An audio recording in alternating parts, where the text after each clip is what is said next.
Olá, pessoal! Vamos continuar nosso assunto sobre proteínas, hoje na parte 2. Na aula passada, nós terminamos falando mais ou menos da classificação e estrutura das proteínas. As proteínas são compostas por unidades básicas denominadas de aminoácidos. Esses aminoácidos ligam-se uns aos outros através de ligações denominadas de ligações peptídicas.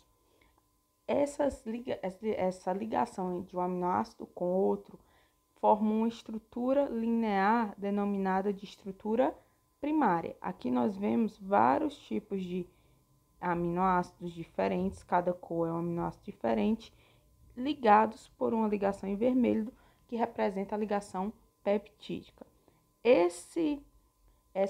Vamos imaginar que ele seja um cordão de continhas ou um cordão de pérolas.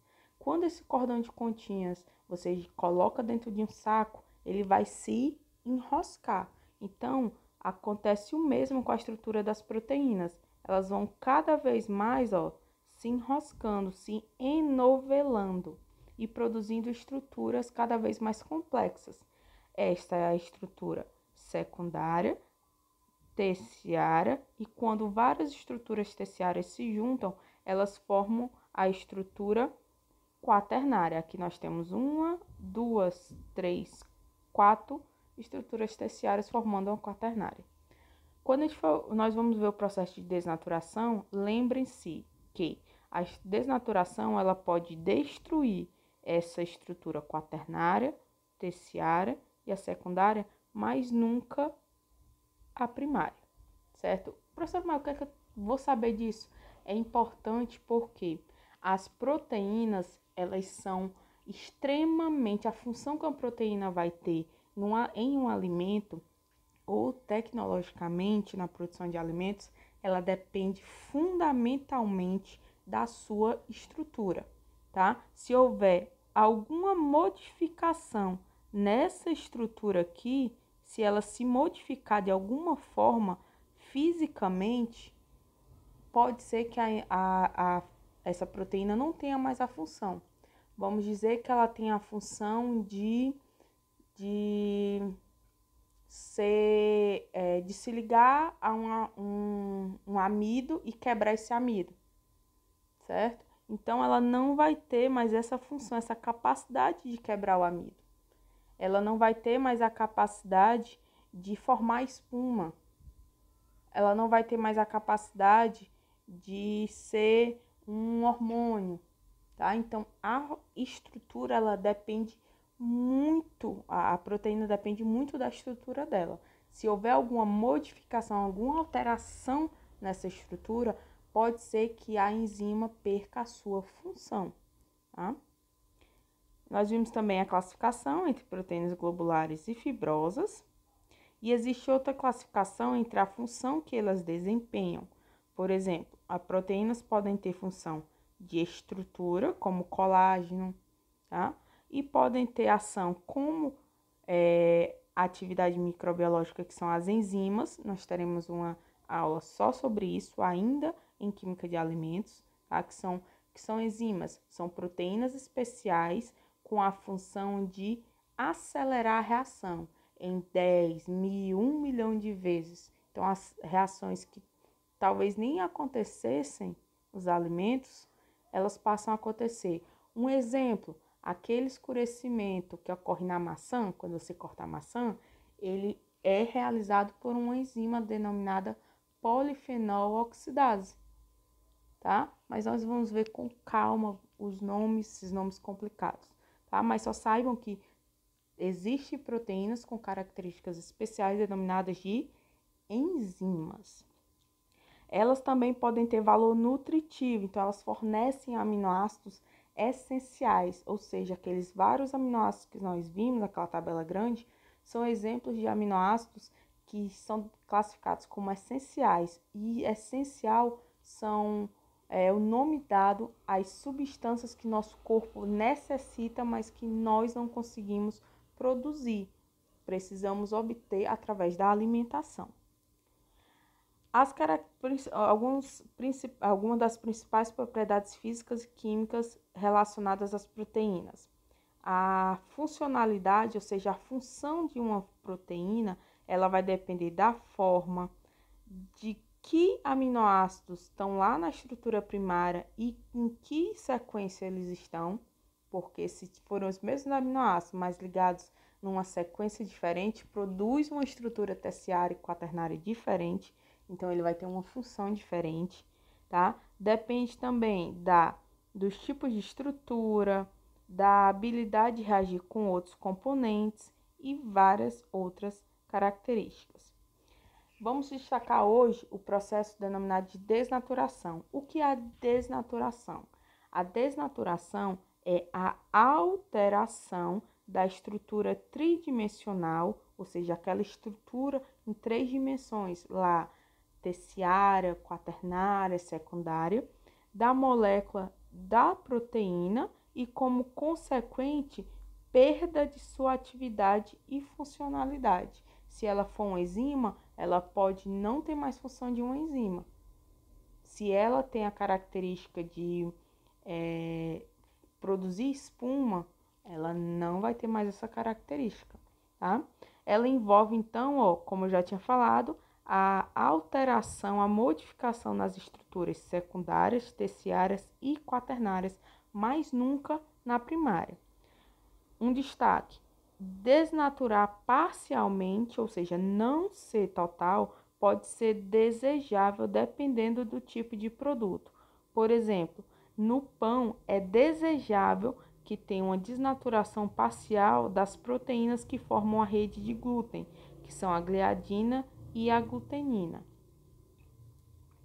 O processo de desnaturação ele pode ser reversível, ou seja, acontece a desnaturação e depois o processo volta e a proteína está normal, não teve nenhum problema com a proteína, ou ela pode ser irreversível, ou seja, ela não tem mais volta, desnaturou, não tem mais como voltar.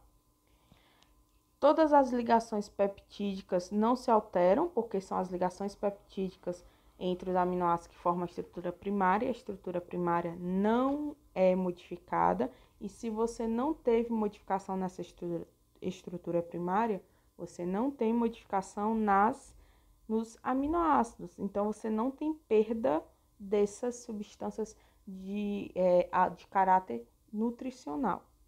As características gerais de uma proteína desnaturada: ela fica menos solúvel ou até fica insolúvel em água, aí forma aqueles grumos, que é o que acontece quando você está produzindo um queijo.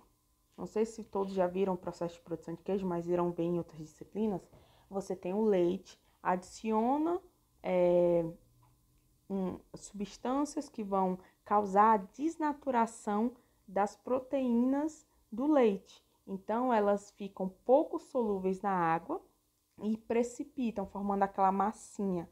E essa massinha, ela se separa da água, que vai formar o soro. Então, ela fica pouco solúvel no soro e se separa, tá? Outra característica é o aumento da viscosidade, o alimento fica mais grosso, né, como a gente fala popularmente. Tem maior sensibilidade à ação de enzimas proteolíticas, ou seja, as enzimas que vão fazer a quebra das proteínas para serem absorvidas no nosso corpo. Então, elas ficam mais fáceis de serem digeridas e digestibilidade, consequentemente, aumentada na maioria dos casos. É mais fácil de o nosso corpo absorver.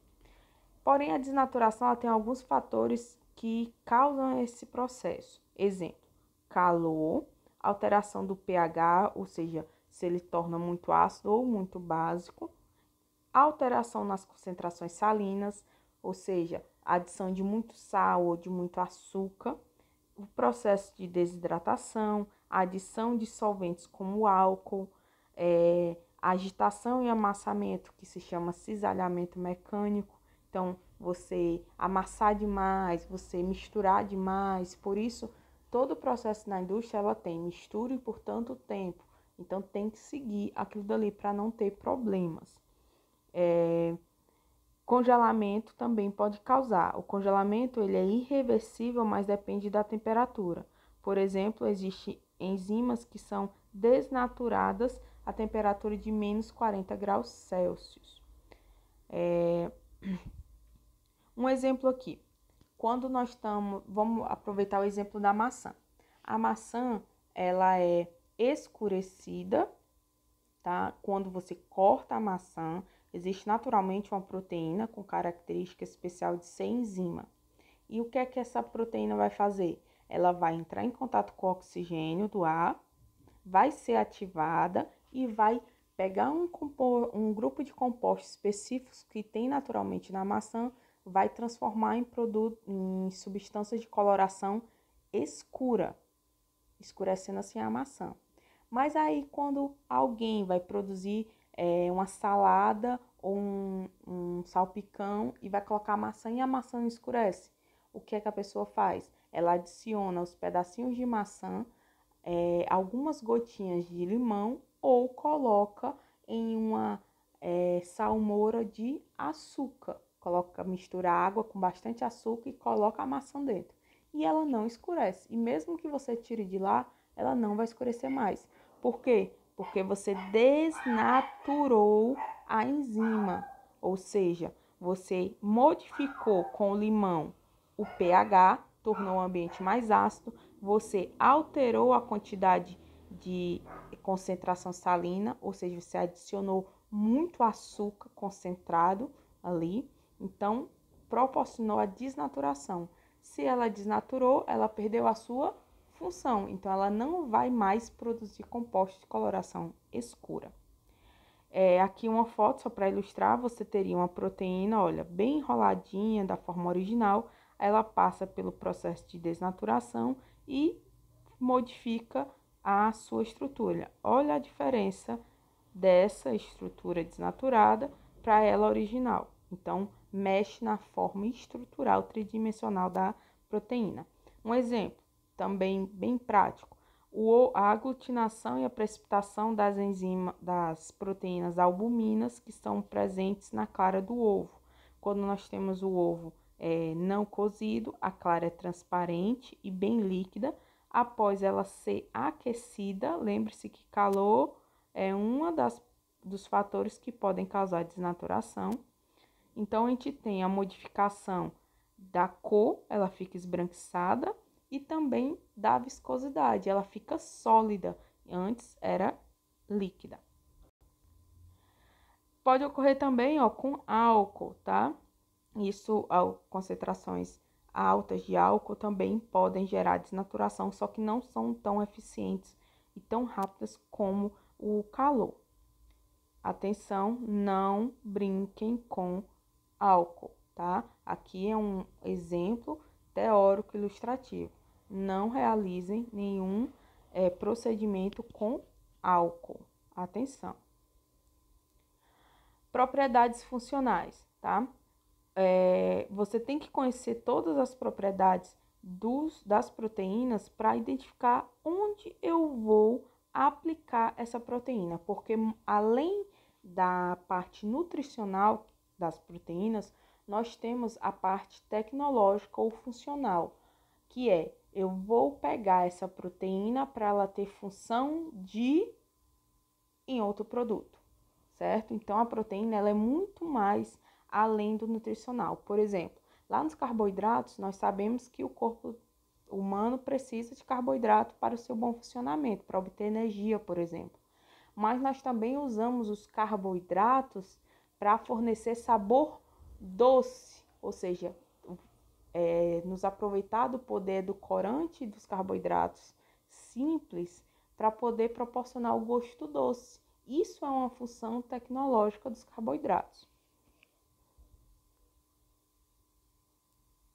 Exemplos de proteínas que vocês irão ver em várias disciplinas aí pela frente, tá?